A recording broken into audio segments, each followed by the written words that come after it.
So as you can see the list over here, I've given you a quick overview of what this course is going to teach you about. Of course, all the videos I've made right now were in the introduction, and that was just the introduction of how we're going to examine all of these 11 different things. This list is subject to change, and apologies for the background noise. I think my neighbors are doing some edging or something. Okay, so back to the thing. I'll give you a one liner for each of these 11 categories. Um, Number one is deprogramming. So this is basically erasing and unlearning all of our mindsets that lead us to unhappiness and inefficiency. Reprogramming is basically going to fill up all that empty space that we got from deprogramming and put in our valuable wisdom. Um, and number three, religion. This is important because obviously God is the one who controls our life. And what's the point of trying to live a successful life if the controller is angry with us or unhappy with us? Number four, safety. Remember, in living a successful life, we really emphasize on the success part, but there's also the life part. Safety helps us to stay alive. Okay, number five, health. Very similar to safety, but very different still. Health is going to help us in just increase our efficiency. Like, for example, an able-bodied person versus a disabled person. The abled person is obviously going to be able to work more. Number six, finance. We live in a world where there's give and take. You can't go to the store and pick up something without having to give back money. So we need that money. It will help us definitely in happiness, but not completely in happiness.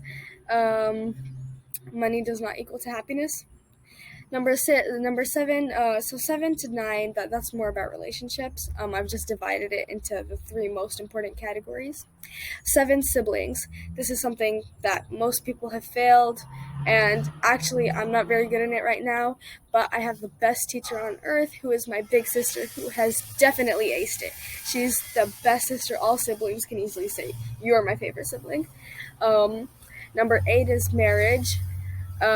This, of course, I'm 14 years old. I don't have experience, but me and my mom literally, like, my mom is running a marriage course for us that she's directing.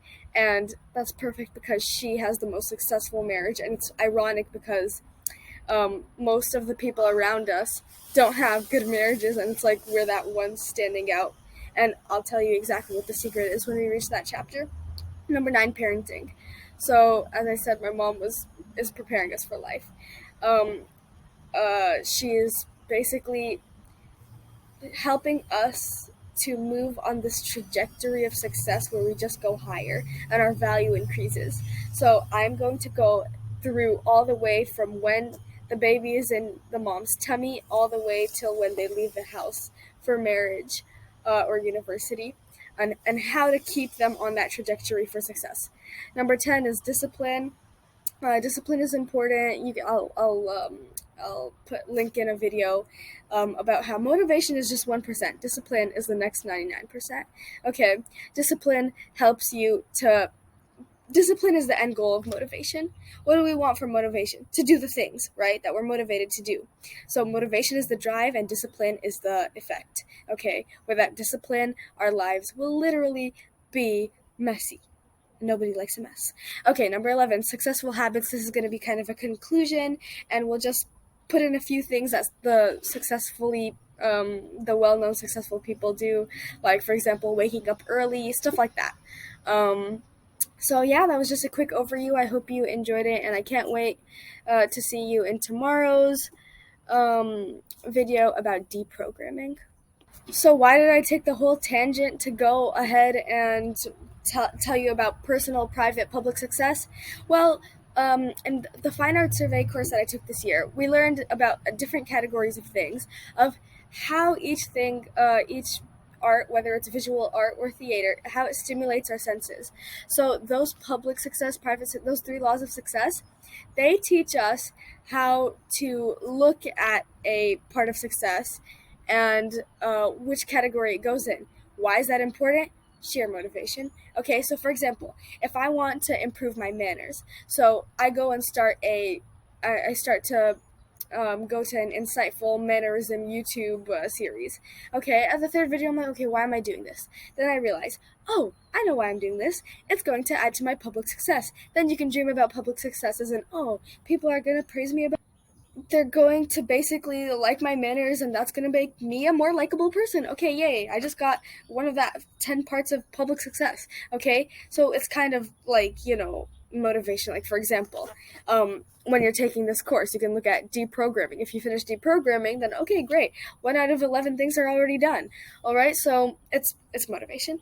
Anyways, we have to look at these lenses so that we can also know, because an interesting thing that I found out is the different aspects of each success.